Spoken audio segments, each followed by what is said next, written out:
અને ટાટની પરીક્ષાઓ એટલે આ પરીક્ષાઓ સીધી કોઈ પણ નોકરી આપવા માટેની નથી, પરંતુ યોગ્યતા પ્રમાણ કસોટી છે. અને એ યોગ્યતા કસોટી પ્રમાણ પત્ર મેળવવાની અને લાયકાત પ્રાપ્ત કરવા માટેની પરીક્ષાઓ છે. અને આ પરીક્ષાઓની અંદર આદરણીય ભૂપેન્દ્રભાઈ પટેલ સાહેબે નિર્ણય કર્યો છે, માધ્યમિક અને ઉચ્ચતર માધ્યમિકમાં 7500 જેટલી નવી ભરતીઓની એમના અધ્યક્ષપણે અધિકારીઓ સાથે અને બંને અમારા શિક્ષણ મંત્રીઓ સાથે જે પરામર્શ થયો એ મુજબ 7500 જેટલી ટાટ 1 અને ટાટ 2 આ બંનેની અંદર ભરતી કરવાનો નિર્ણય કરવામાં આવ્યો છે. અને આગામી 3 માસની અંદર આ ભરતી રાજ્ય સરકાર દ્વારા પૂરી કરવામાં આવશે.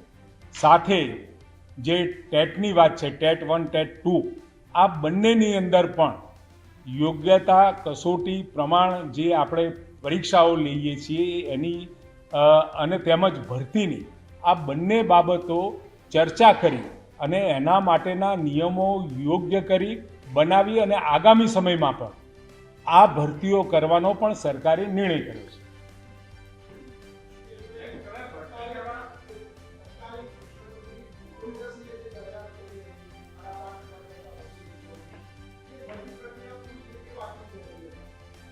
અત્યારે જે નિર્ણય થયો છે એની જાણ આપ સૌને કરી રહ્યો છું.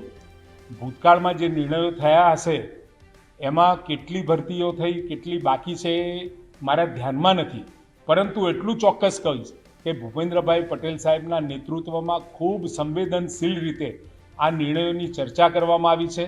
આ નિર્ણયની ચર્ચા સાથે પ્રથમ તો જે કહેવાય કે ઉચ્ચતર અને માધ્યમિક શિક્ષણની અંદર ભરતીઓ પહેલાં કરવી, એ ભરતીઓ પહેલાં કરવાનો નિર્ણય એટલા માટે કર્યો છે કે ઉપર ભરતી તમે કરો અને પછી નીચે બધી જો સાથે કરવામાં આવે તો નીચેવાળાને ઉપર જવાનો, ઉપરવાળાને નીચે જવાનો સ્કોપ મળી રહે.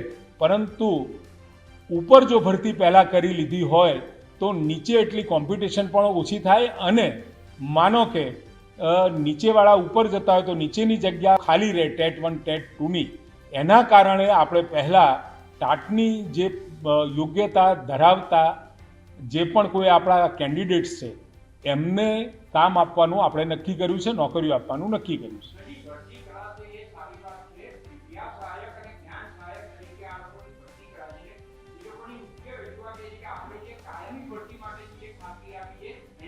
આ જે ભરતી થઈ રહી છે એમાં જ્ઞાન સહાયકને પણ આમાં જે ભરતી છે ભરતીમાં ચોક્કસ એના મેરિટ પ્રમાણે એને પણ ચાન્સ મળવાનો છે.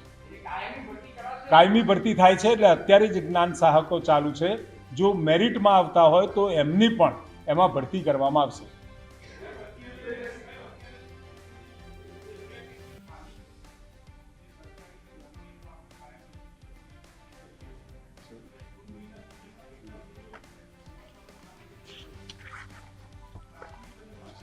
મને જણાવતા આનંદ થાય છે કે અત્યાર સુધી આપણે જે ભરતી કરી છે ગ્રાન્ટેડ અને સરકારી સ્કૂલોમાં એ 18,382 જેટલી છે અને પહેલી વખતે 7500 જેટલી ભરતીઓ આપણે સાથે કરી છે. આટલી ભરતી ભૂતકાળમાં નહોતી થઈ, પરંતુ આ વખતે આનંદ છે કે 7500 જેટલા એક સાથે ટાટ 1 અને ટાટ 2 એટલે માધ્યમિક અને ઉચ્ચતર માધ્યમિકમાં આપણે ભરતી કરવા જઈ રહ્યા છીએ.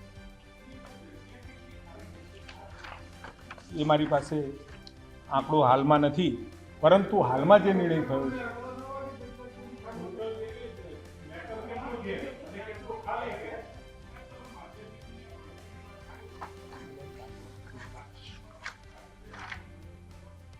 મેં કહ્યું ને કે ભરતી પ્રક્રિયાના જે નિયમો છે આખરી થયેથી અને સાથે જે યોગ્યતા પ્રમાણપત્ર આપણે જે આપીએ છીએ, જે પરીક્ષા દ્વારા યોગ્ય શિક્ષકોને જે મેરિટ ઓર્ડર અને ભરતીના નિયમો આખરી થયેથી આ ભરતી પણ કરવાનું સરકારે નક્કી કર્યું છે. મારી પાસે હાલ નથી આંકડા, તમારે જોઈતા હશે તો હું આપી દઈશ.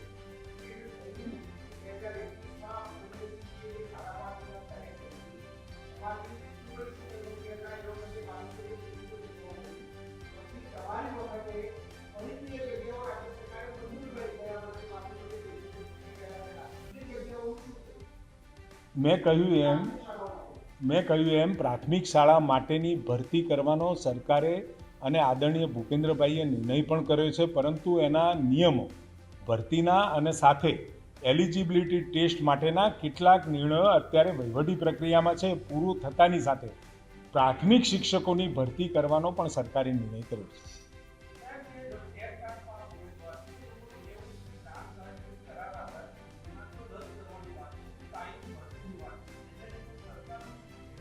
કાયમી જે ભરતી આપણે કરીએ છીએ એ દરમિયાન જે વેકન્ટ ખાલી જગ્યાઓ છે, તો એ ખાલી જગ્યાઓમાં વિદ્યાર્થીઓનું શિક્ષણ ના બગડે અને આ લોકોને, જે લોકો લાયક ઉમેદવાર છે, જેની પાસે એલિજિબિલિટી ટેસ્ટની અંદર પાસ થયા છે, એવા લોકોને એ વ્યવસ્થાઓ મળી રહે અને બાળકોના શિક્ષણ માટેની એ આપણી વ્યવસ્થા છે.